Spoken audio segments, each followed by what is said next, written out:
দর্শক, বেঙ্গল কমার্শিয়াল ব্যাংকের সহযোগিতায় আরটিভির মনের কথা অনুষ্ঠানে সবাইকে স্বাগত জানাচ্ছি। আমি নুসরাত সাবরিন চৌধুরী, পাওয়ার্ড বাই বেনিবুনন। মাদকাসক্তি বর্তমানে শুধু একটি ব্যক্তিগত সমস্যা নয়, এটি পরিবার, সমাজ এবং রাষ্ট্রের জন্য একটি বড় চ্যালেঞ্জ।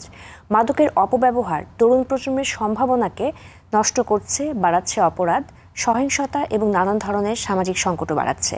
একটি সুস্থ, নিরাপদ ও উৎপাদনশীল সমাজ গঠনের জন্য মাদক প্রতিরোধ, সচেতনতা বৃদ্ধি, আইন প্রয়োগ এবং কার্যকর চিকিৎসা ও পুনর্বাসনের বিষয় নিয়েই আলোচনা করতে আমাদের আজকের এই বিশেষ আয়োজন মাদক মুক্ত বাংলাদেশ, চ্যালেঞ্জ, প্রতিরোধ ও করণীয়। এ বিষয়ে কথা বলার জন্য আমাদের সঙ্গে রয়েছেন মোহাম্মদ মঞ্জুরুল ইসলাম, উপপরিচালক, মাদকদ্রব্য নিয়ন্ত্রণ অধিদপ্তর। আসসালামু আলাইকুম ভাই, স্বাগত আপনাকে। কেমন আছেন? আপনাকে ধন্যবাদ। ভালো আছি, আপনি ভালো আছেন? জি, খুব ভালো আছি। ভাইয়া, আমরা যে বিষয়টি নিয়ে আজকে কথা বলছি, বাংলাদেশের বর্তমান মাদক পরিস্থিতির বিষয়টা আসলে কেমন, প্রথমে যদি একটু জানতে চাই। এবং মাদকাসক্তি কি শুধুমাত্র আইন শৃঙ্খলার সমস্যা, নাকি একটি জনস্বাস্থ্য এবং সামাজিক সমস্যা হিসেবেও এখন সামনে চলে আসছে? বাংলাদেশের মাদক পরিস্থিতি, আমাদের যেহেতু একটা ভৌগোলিক কারণ রয়েছে, আমরা গোল্ডেন কিসেন এবং গোল্ডেন ট্রায়াঙ্গেলের মাঝে অবস্থান রয়েছে। আমাদের দুই প্রতিবেশী দেশ রয়েছে, মিয়ানমার এবং ভারত। ভারতের সাথে আমাদের একটা লং বর্ডার রয়েছে, 4156 কিলোমিটার। এই যে লং পোরাস বর্ডার, বিশেষ করে ল্যান্ড বর্ডার।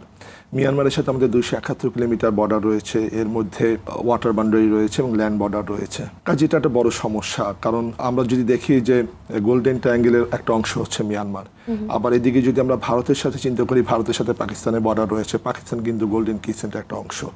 ফলে একদিক থেকে ওপিয়াম বেসড যে ধরনের মাদক রয়েছে, বিশেষ করে কোডিন, অর্থাৎ আমরা যেটাকে ফেন্সিল বলে থাকি, এছাড়া হেরোইন রয়েছে, এটা কিন্তু গোল্ডেন কিসেন্টেরই একটা প্রোডাক্ট। কাজে সেখান থেকে যেহেতু ভারতের সাথে পাকিস্তানের বর্ডার রয়েছে, কাজে ভারত হয়ে বাংলাদেশে কিন্তু হেরোইন এবং কোডিন বেস সিরাপ অনুপ্রবেশ করে। আবার যদি আমরা গোল্ডেন ট্রায়াঙ্গেলকে বিবেচনা করি, সেক্ষেত্রে লাওস রয়েছে, থাইল্যান্ড রয়েছে এবং মিয়ানমার রয়েছে। মিয়ানমারের সাথে আমাদের যেহেতু একটা লম্বা বর্ডার রয়েছে, সেহেতু সেখানে সবচেয়ে বড় মাদক হচ্ছে মেথামফিটামিন, যেটাকে আমরা ইয়াবা বলছি। আবার ক্রিস্টাল মেথামফিটামিন রয়েছে, সেখানে আইস, যেটাকে স্ট্রিট নেম আইস, সেটাও কিন্তু মিয়ানমার থেকে বাংলাদেশে অনুপ্রবেশ করে।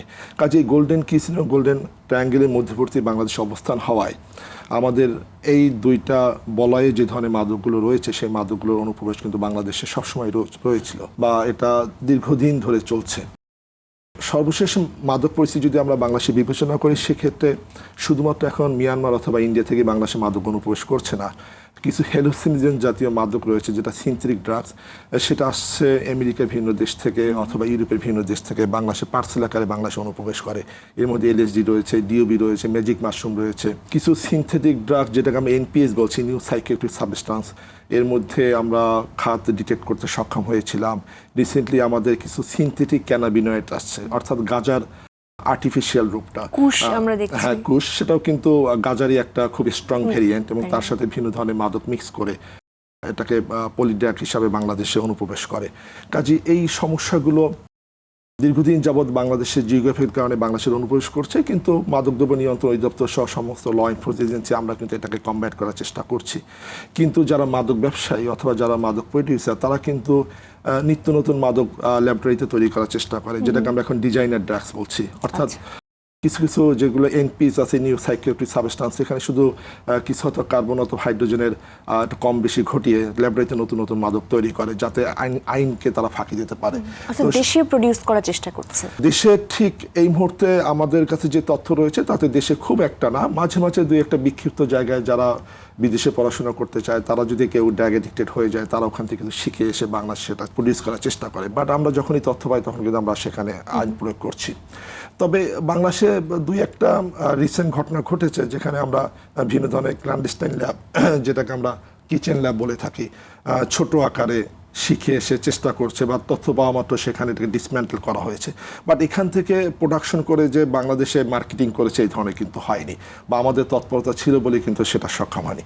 বর্তমান সরকার অত্যন্ত আন্তরিক, তারা চাচ্ছে যে দেশের মানুষ যাতে মাদকমুক্ত সোসাইটিতে বসবাস করে, এবং সেই জন্য তারা ব্যাপক পদক্ষেপ গ্রহণ করেছে। মাদকদ্রব্য নিয়ন্ত্রণ অধিদপ্তর বর্তমান সরকারি ম্যানিফেস্টোর আলোকে আমরা কার্যকর ব্যবস্থা গ্রহণ করছি, এবং আমাদের অভিযান আগের যে কোনো সময়ের তুলনায় কিন্তু ব্যাপক আকারে চলছে, এবং আমাদের উদ্ধার এবং আমাদের আসামি গ্রেপ্তারও কিন্তু বহুলাংশে বৃদ্ধি পেয়েছে।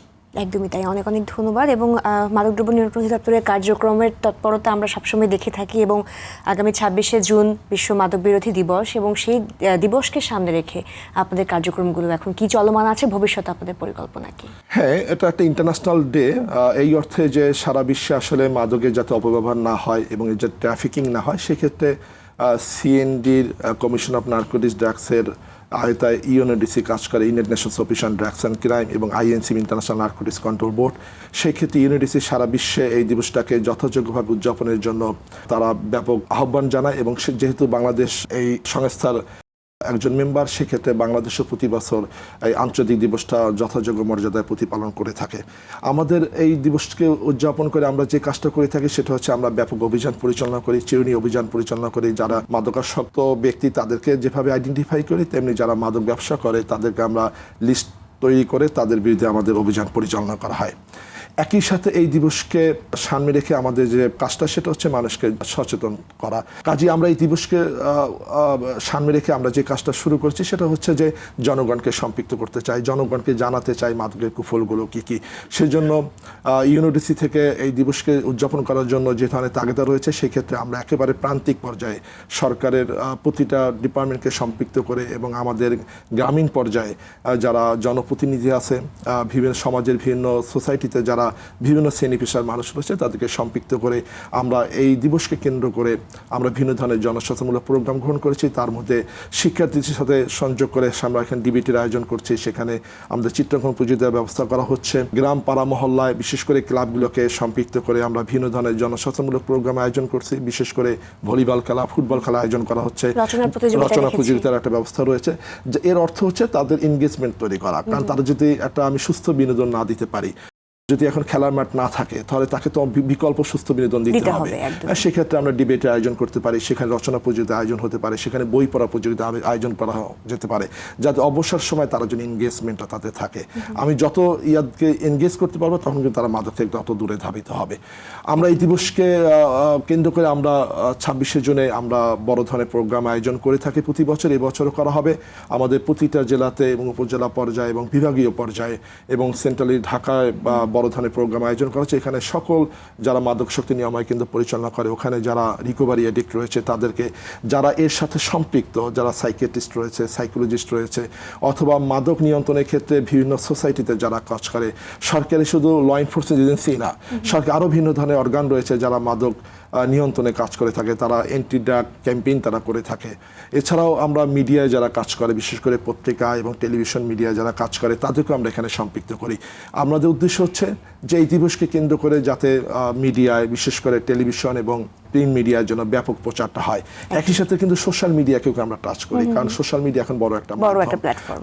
কারণ হচ্ছে যারা ইয়াসিনি তারা বা যারা বিভিন্ন কাজে এনগেজ থাকে, তারা কিন্তু আসলে মিডিয়াতে বিভিন্ন প্রোগ্রামগুলো দেখার সময় পায় না।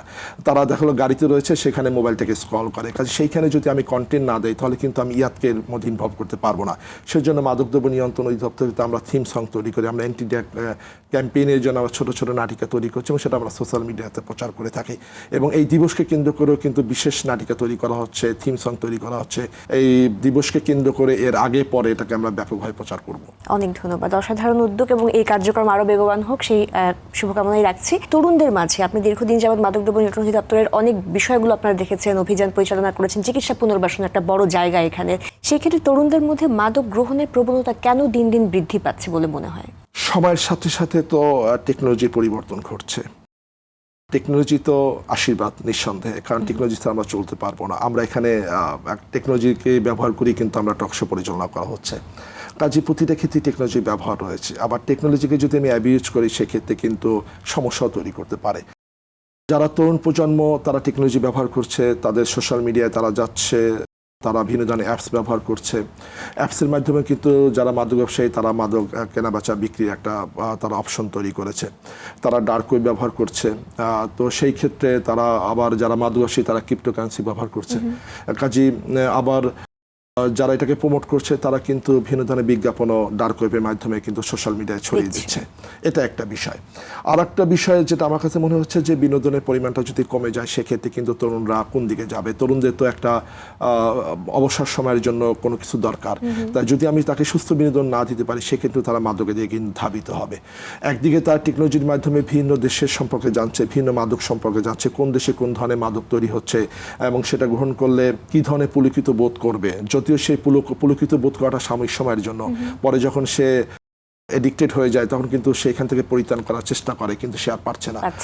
তাকে তো যদি আমি সে ধরনের চিকিৎসা না দিতে পারি, তাকে শুধু ডিটক্স করলেই হবে না, একই সাথে তাকে যে মানসিক চিকিৎসাটা প্রদান করতে হবে বা তাকে ফলো আপে যে রাখতে হবে। কাজে সেই জিনিসটা যদি আমি প্রপারলি সেখানে অ্যাড্রেস না করা যায় তাহলে তো তিনি যে অপশনগুলো শিখছে সোশ্যাল মিডিয়ার মাধ্যমে সেদিকে তিনি ধাবিত হবে। কাজে টেকনোলজি যেভাবে ইউজ হচ্ছে একই সাথে যদি আমি তাকে সুস্থ বিনোদনের জায়গাটাকে না করতে পারি সেটা একটা বিষয়। আর একটা খুব গুরুত্বপূর্ণ বিষয় আমার কাছে মনে হচ্ছে তরুণরা মাদকের দিকে ঝুঁকে যাচ্ছে, আমি মনে করি সেটা হচ্ছে গার্ডিয়ানদের যে ধরনের ভূমিকা থাকা দরকার তারা সেই ধরনের ভূমিকা রাখতে পারছে না। মনিটরিং বিষয়টা এখানে খুব ইম্পর্টেন্ট বিষয়। কারণ হলো যে অনেক সময় বাবা মা দুজনেই যদি চাকরিতে এনগেজ থাকে, ব্যবসায় যদি এনগেজ থাকে, সন্তান কোথায় যাচ্ছে, কার সাথে মিশছে, কখন বাসা থেকে বের হচ্ছে, সে বাসায় যে সময় আসার কথা ছিল তখন সে আসছে কিনা, সে ঘন ঘন বন্ধু পরিবর্তন করছে কিনা, তার বাসা থেকে তাকে যে টাকাটা দেওয়া হয়তো তার পকেট মানি, তার আসা যাওয়ার খরচ অথবা টিফিনের খরচ অথবা তিনি পথে ঘাটে লাঞ্চ অথবা ডিনার করার জন্য খরচ, সেটা তিনি সেখানে ব্যয় না করে মাদকের দিকে ব্যয় করছে কিনা, এইটা করার জন্য যে মনিটরিংটা গার্ডিয়ানদের দরকার, গার্ডিয়ানরা সেই সময়টা অনেক সময় পারছে না। আবার একই দিকে গার্ডিয়ানরা অনেক সময় জানেও না কিভাবে তার বাচ্চাকে মনিটরিংটা করতে হবে। কাজে এইখানে গার্ডিয়ানদের যে কাউন্সিলিং এর ব্যাপার সেখানে একটা স্বল্পতা রয়েছে, সেজন্য তরুণরা মাদকের দিকে ধাবিত হচ্ছে। কিন্তু মাদকদ্রব্য নিয়ন্ত্রণ অধিদপ্তর এই বিষয়টাকে অ্যাড্রেস করছে। আমরা গার্ডিয়ানদেরকে ডেকে তাদেরকে ভিন্ন ধরনের সভা সমাবেশে তাদেরকে আমরা কাউন্সিলিং করছি কিভাবে how to treat your child. তার সন্তানরা স্কুলে যাওয়ার পরে বিকেলে যে খেলতে যায়, বিকেল থেকে খেলার পথে সঠিক সময় বাসায় ঢুকছে কিনা, তার ঘন ঘন বন্ধু পরিবর্তন করছে কিনা, সে ঘন ঘন মিথ্যা কথা বলে কিনা। আর যাদের এনগেজমেন্টটা টোটালি নাই, দেখা গেলো যে হাউস ওয়াইফ তার বাসায় থাকেন, সেক্ষেত্রে কিন্তু তার মায়ের দায়িত্ব রয়েছে তার সন্তান কতটুকু সময় কোন কাজে ব্যয় করছে। কাজে এটাকে যদি কন্ট্রোল করা যায়, এটাকে যদি চেক দেওয়া যায় তাহলে কিন্তু তরুণদের মধ্যে এই আসক্তির পরিমাণটা ধীরে ধীরে কমে আসবে। একদম। সুতরাং পরিবারের একটা বড় ভূমিকা রয়েছে এই জায়গা থেকে। শিক্ষা প্রতিষ্ঠান কিভাবে এই বিষয়গুলোতে কার্যকর ভূমিকা রাখতে পারে বলে মনে করেন? শিক্ষা প্রতিষ্ঠান তো বড় একটা ফ্যাক্টর। এই কারণে শিক্ষা প্রতিষ্ঠান বড় একটা ফ্যাক্টর কারণ আমাদের সন্তানরা স্কুলে বেশিটা সময় ওখানে ব্যয় করে। কাজে এই দীর্ঘ সময়টা যখন ওখানে ব্যয় করে সেক্ষেত্রে কিন্তু টিচারদের একটা বড় ভূমিকা থাকতে পারে। আমরা এখানে কয়েকটা ধরনের উদ্যোগ নিয়েছি। টিচারদের এই ক্ষেত্রে কি ধরনের ভূমিকা তারা রোল প্লে করবে এটাও তো তাদেরকে জানাতে হবে। কাজে মাদকদ্রব্য নিয়ন্ত্রণ অধিদপ্তর এটা একটা বড় কাজ, তাদেরকে জানানো কিভাবে তার শিক্ষার্থীর সাথে তিনি কি ধরনের আচরণ করবেন প্রথম। আর দ্বিতীয়ত হচ্ছে যে প্রতিদিন অ্যাসেম্বলি হয়, অ্যাসেম্বলির যদি মাদকের বিষয়ে একটু তারা কথা বলেন, প্রতিদিনই বলেন। কারণ এই বিষয়টা এমন একটা বিষয় যে প্রতিদিন বলতে হবে। প্রতিদিন যতবার বেশি তাকে বলা হবে ততবার তার মস্তিষ্কের মধ্যে কিন্তু আটকে যাবে যে আমার এই মাদকটা কোনো ক্রমে গ্রহণ করা যাবে না। এবং যেভাবে আমরা শপথ বাক্য পাঠ করি অ্যাসেম্বলিতে, সেভাবে করে সেই শপথ বাক্যটা কিন্তু মাদকদ্রব্য নিয়ন্ত্রণ অধিদপ্তর তৈরি করে দিয়েছে যে কি ধরনের শপথ বাক্য প্রতিটা স্কুলে পড়ানো হবে। এবং অ্যাসেম্বলির সময় যে শপথ বাক্য প্রতিদিন করানো হয় তাহলে তার মস্তিষ্কে থেকে যাবে যে আমি যখনই ডিপ্রেসড হই না কেন, আমি জীবনে যে ধরনের কনসিকুয়েন্স আমার মধ্যে আসুক না কেন, আমি মাদকের দিকে ধাবিত হব না। টিচারদের আরেকটা বড় ভূমিকা থাকা উচিত, সেটা হচ্ছে তার শিক্ষার্থীরা নিয়মিত স্কুলে আসে কিনা। এবং স্কুল থেকে কেউ যদি ড্রপ আউট হয় তাহলে সেই ক্ষেত্রে তার অভিভাবকদের সাথে তাদের জানানোর বিষয়টা। আবার অনেক সময় দেখা গেলো স্কুল থেকে যে সময় ছুটি হয় তার আগেই অনেক সময় অনেক শিক্ষার্থীরা স্কুল থেকে বের হয়ে চলে যায়। সেক্ষেত্রে তার গার্ডিয়ানদের সাথে তার টিচারদের কমিউনিকেশন করা দরকার, তাদেরকে জানানো দরকার যে আপনার সন্তান যে সময় স্কুল থেকে ছুটি যাওয়ার কথা অর্থাৎ ছুটি হওয়ার আগেই তিনি চলে গিয়েছেন। এই বিষয়টা যদি গার্ডিয়ানকে জান তাহলে গার্ডিয়ান সেখানে একটা স্টেপ নিতে পারে। আর একটা বিষয় আমরা যেটা দেখি সেটা হচ্ছে যে যারা শিক্ষার্থী তারা একে অপরকে, আমরা যেটা বলে থাকি 3A funds, friend and family, যে এই ফ্রেন্ডদের মাধ্যমে কিন্তু মাদকের আসলে সবচেয়ে বেশি প্রচারটা ঘটে থাকে বা মাদকের অ্যাবিউজটা বেশি হয়। তো কাজেই যদি স্কুলে কোনো শিক্ষার্থী ড্রাগ এডিক্টেড হয় তাহলে অবশ্যই মাদকদ্রব্য নিয়ন্ত্রণ জানাতে হবে। তখন মাদকদ্রব্য নিয়ন্ত্রণ অধিদপ্তর তার গার্ডিয়ানের সাথে কথা বলে তার চিকিৎসার ব্যবস্থা গ্রহণ করবে। যদি এটা না করে টিচাররা যদি না জানায় তাহলে হবে কি তার মাধ্যমে অন্য শিক্ষার্থীরা মাদকাসক্ত হয়ে পড়তে পারে। কাজে এখান থেকে কিন্তু টিচারদের একটা বড় ভূমিকা আছে। আর একটা যেটা বলি যে যারা ডিপ্রেসড হয় তারা মাদক কেন গ্রহণ করে? তারা গ্রহণ করে কারণ তার আত্মজৈবিনিক ক্যাপাসিটিটা কম থাকে। কাজে এই আত্মজৈবিনিক ক্যাপাসিটিটা বৃদ্ধি করার ক্ষেত্রে কিন্তু টিচাররা বড় ভূমিকা রাখতে পারে। তারা কাউন্সিলিং করতে পারে ক্লাসে, তারা বলতে পারে হয়তোবা জীবনে প্রেম আসতে পারে, সে প্রেমে ব্যাঘাত ঘটতে পারে, কিন্তু এটাই জীবন শেষ হয়ে যাবে না। পরীক্ষায় সে ফেল করতে পারে, এর অর্থ যে পরীক্ষায় সে আর পাশ করবে না বিষয়টা সেরকম না। কাজে তাকে এই ধরনের একটা সাহস যোগানো যাতে তার আত্মজৈবিক ক্যাপাসিটিটা বৃদ্ধি পায়। কাজে স্কুলের অনেক বেশি, এবং স্কুলের পরিবেশটা বজায় রাখার জন্য শিক্ষার্থীদের যে ভূমিকা থাকা দরকার, সেক্ষেত্রে শিক্ষার্থী সেই রোলটা যদি প্লে না করে তাহলে সেই ক্ষেত্রে তার অভিভাবককে জানালে অভিভাবক একটা ব্যবস্থা নিতে পারে। আমি আর একটু যোগ করতে, সেটা হচ্ছে যে শিক্ষার্থীদেরকে অন্য কাজেও এনগেজমেন্ট করতে হবে, পড়াশোনা পাশাপাশি। আমি আগে বলেছি এক্সট্রা এনগেজমেন্টটা করা কিন্তু দায়িত্ব হচ্ছে টিচারদের। যেমন আমরা কিন্তু এখন নাটকটা অনেক হারিয়ে গেছে। স্কুলে যে নাটকটা হতো, আমাদের যে থিয়েটারগুলো, স্কুল বেস যদি থিয়েটারটা হয় তাহলে কিন্তু সে একটা ওখানে একটা বিনোদনের জায়গা খুঁজে পেতে পারবে। এখন বই পড়া প্রতিযোগিতাটা নাই, বই পড়া প্রতিযোগিতাটা কিন্তু তৈরি করা যেতে পারে স্কুলের মাধ্যমে, এবং সেই ক্ষেত্রে ডিবেট করা যেতে পারে। সেই ক্ষেত্রে কিন্তু চিত্রাঙ্কন প্রতিযোগিতা, রচনা প্রতিযোগিতা, এটা কিন্তু নির্দিষ্ট টাইম পর পর কিন্তু স্কুল আয়োজন করতে পারে, এবং সেক্ষেত্রে মাদকদ্রব্য নিয়ন্ত্রণ অধিদপ্তর তাদেরকে সহযোগিতা করতে পারে। একদমই। অনেক ধন্যবাদ। আমরা এই বিষয় নিয়ে আরো শুনবো ছোট্ট একটা বিরতির পর। ধন্যবাদ। দর্শক, বেঙ্গল কমার্শিয়াল ব্যাংকের সহযোগিতায় আপনারা দেখছেন মনের কথা অনুষ্ঠান, পাওয়ার্ড বাই বেনিবুনন। বিরতির পর আমরা গুরুত্বপূর্ণ এই বিষয়টি নিয়ে আরও আলোচনা করব। টিভির রিমোট হাতে না নিয়ে আর টিভির সাথেই থাকুন।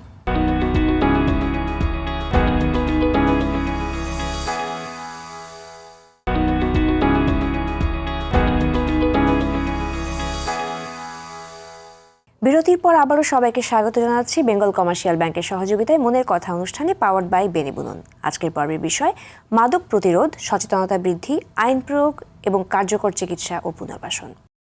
আমরা অনেকগুলো বিষয় নিয়ে জানলাম। আমরা এখন দেখছি যে সরকার যথেষ্ট উদ্যোগ নিচ্ছে, এবং মাদক নিয়ন্ত্রণের ক্ষেত্রে কিন্তু এখন যখন আমরা কোনো রিক্রুটমেন্টে যাচ্ছি, সরকারি চাকরি নিয়োগের ক্ষেত্রেও কিন্তু ডোপ টেস্টের বিষয়টি সামনে চলে আসছে। কিন্তু এই যে ইয়াং জেনারেশনের মাঝে যখন আমরা দেখছি যে শিক্ষার্থীদের মাঝে যখন এই বিষয়গুলো চলে আসে, শিক্ষা প্রতিষ্ঠান এরকম কোনো ভূমিকা দিতে পারে কিনা, বা মাদকদ্রব্য নিয়ন্ত্রণ অধিদপ্তরের পক্ষ থেকে যে র্যান্ডম একটা ড্রাগ টেস্ট অঞ্চল ভিত্তিক যদি হয় শিক্ষা প্রতিষ্ঠানের থ্রুতে, তাহলেও কিন্তু শিক্ষার্থীদের মাঝে একটা ভয়ের জায়গা তৈরি হবে, বা তারা সচেতন থাকবে। সেই বিষয়টা নিয়ে কিভাবে ভাবছেন? মাদকদ্রব্য নিয়ন্ত্রণ আইন অনুসারে ডোপ টেস্ট করা বিধানটা রয়েছে। যেহেতু আইনে ডোপ টেস্ট করার বিধান রয়েছে, সেক্ষেত্রে আমরা ডোপ টেস্ট বিধিমালা তৈরি করতে হয়। কারণ আইনে বলা রয়েছে ডোপ টেস্ট করতে হবে, কিন্তু কোন পদ্ধতি করা হবে, কাদেরকে করা হবে, সেই জন্য ডোপ টেস্ট বিধিমালার প্রয়োজন ছিল। সেই জন্য বর্তমান সরকার ডোপ টেস্ট বিধিমালা জারি করেছে, এবং এই ডোপ টেস্ট বিধিমালা জারি করার মাধ্যমে আমরা শুধুমাত্র শিক্ষার্থী না, যারা বিদেশে যাতায়াত করবে তাদের ডোপ টেস্ট করার বিধান রয়েছে, যারা নতুন চাকরি পাবে তাদেরও ডোপ টেস্ট করার বিধান রয়েছে। একই সাথে যারা গাড়ি চালনা করে অথবা ভিন্ন ধরনের জলযান অথবা আকাশযান পরিচালনা করে তাদেরও ডোপ টেস্ট করার বিধান রয়েছে। একই সাথে যারা শিক্ষার্থী, বিশেষ করে যারা হায়ার এডুকেশন করছে, যারা বিভিন্ন ইউনিভার্সিটিতে পড়াশোনা করে, সেক্ষেত্রে মাদকদ্রব্য নিয়ন্ত্রণ অধিদপ্তর যদি কাউকে সন্দেহ করে তাহলে সেক্ষেত্রে ডোপ টেস্ট করতে পারে, অথবা ইউনিভার্সিটি কর্তৃপক্ষ যদি মনে করেন যে তার এই সংখ্যক ছাত্রছাত্রীদের ডোপ টেস্ট করা প্রয়োজন, সেক্ষেত্রে যদি মাদকদ্রব্য নিয়ন্ত্রণ অধিদপ্তরকে অনুরোধ করেন তাহলে মাদকদ্রব্য নিয়ন্ত্রণ অধিদপ্তর ডোপ টেস্টের ব্যবস্থা করবে। এবং এই বিধিমালাটা জারি হওয়ার পরে ইতিমধ্যে আমরা কার্যক্রম শুরু করেছি। আমাদের ল্যাবরেটরি রয়েছে, আমাদের সরকারি মাদক শক্তি নিরাময় কেন্দ্র রয়েছে, সেখানে কিন্তু ডোপ টেস্টের ব্যবস্থা করা হয়েছে।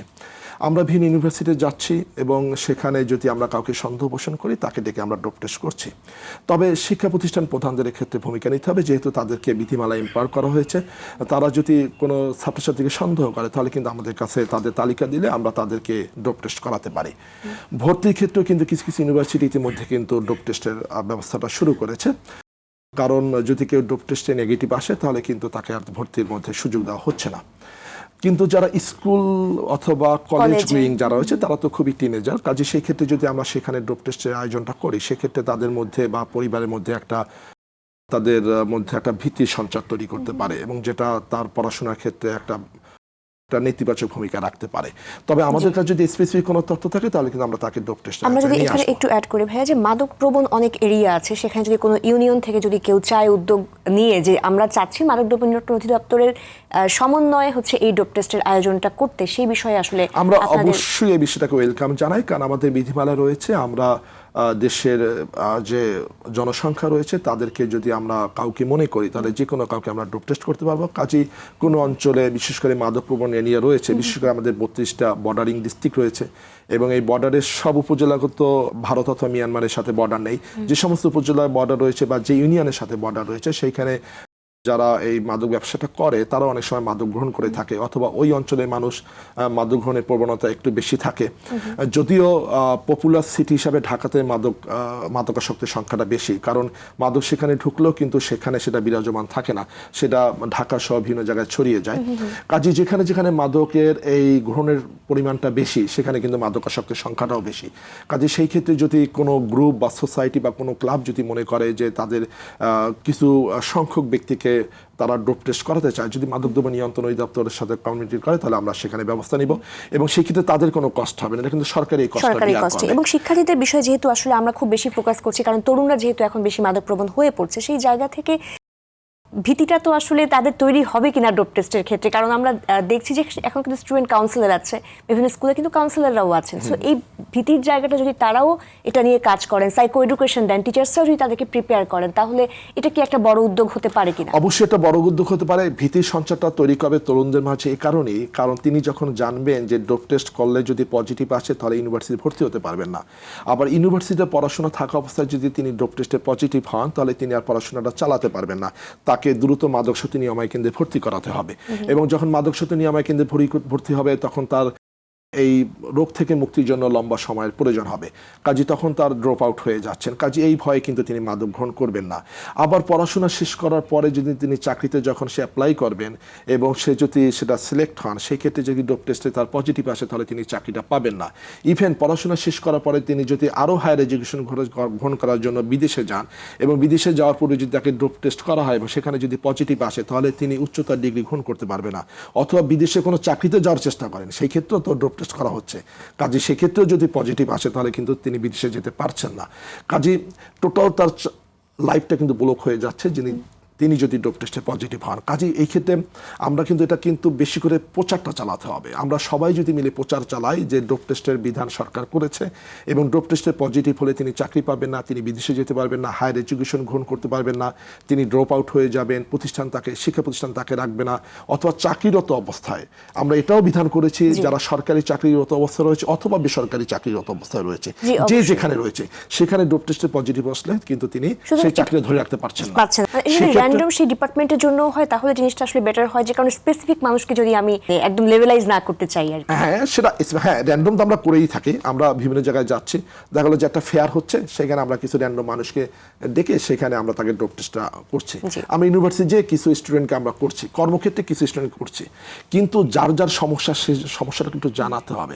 আমরা তো কপারেশন করতে চাই, সরকার তো সহযোগিতা করছে এবং আমাদের সামাজিক দৃষ্টিভঙ্গিও রয়েছে, কিন্তু টুলসটাকে সঠিকভাবে প্রয়োগ করার জন্য জনগণের সম্পৃক্ততা প্রয়োজন, তাদেরকে ইনভলভমেন্ট করা প্রয়োজন, তারা যাতে আমাদের চিকিৎসা ও পুনর্বাসনের ক্ষেত্রে যদি আমরা আসি, যে সরকারি যেই চিকিৎসা পুনর্বাসন কেন্দ্রগুলো আসলে রয়েছে সেই জায়গা থেকে আমরা দেখি ডিটক্সটাকে খুব বেশি ফোকাস করা হয়, বাট পরবর্তী সময়ে লম্বা সময় তার একটা সাইকোলজিক্যাল ইন্টারভেনশন এবং তার মানসিক চিকিৎসার জায়গাটুকু হয়তো অনেকটুকু এখনো লিমিটেড। সেই বিষয় নিয়ে আসলে অধিদপ্তরের কোনো কার্যক্রম রয়েছে কিনা, এবং সেই সাথে পুনর্বাসনের যে বিষয়টা নিয়ে আমরা হয়তো এখনো সমষ্টিগতভাবে অনেকটুকু পিছিয়ে আছি, সেখানে আসলে সোশ্যালি তাদেরকে আবার রিইন্টিগ্রেট করার ক্ষেত্রে অধিদপ্তরের কি ভূমিকা রয়েছে? দেখেন, ইউএসএতে যারা মাদকাসক্ত তাদেরকে সেখানে প্রায় 24 মাসের ট্রিটমেন্টটা দেওয়া হয়। তাদের ট্রিটমেন্ট প্রোটোকলে যারা দীর্ঘদিন মাদক সেবন করেছে তাদের প্রায় 24 মান্থ, প্রায় 2 বছর মাদকাসক্তি দূর করার জন্য প্রায় এ ধরনের ট্রিটমেন্ট তাদের দেওয়া হচ্ছে। এবং সেই ক্ষেত্রে দেখেন, সেখানে যারা মাদকাসক্ত হয়ে 2 বছর চিকিৎসা নিয়ে ভালো হওয়ার পরে রিল্যাপস অর্থাৎ পুনরাসক্ত হচ্ছেন তাদের মধ্যে 84%। 1 বছরের মধ্যে তারা 84%, মানে 84%, 84% তারা রিল্যাপস হচ্ছে। কাজে এটা হচ্ছে ক্রনিক রিল্যাপসিং ব্রেন ডিজিজ।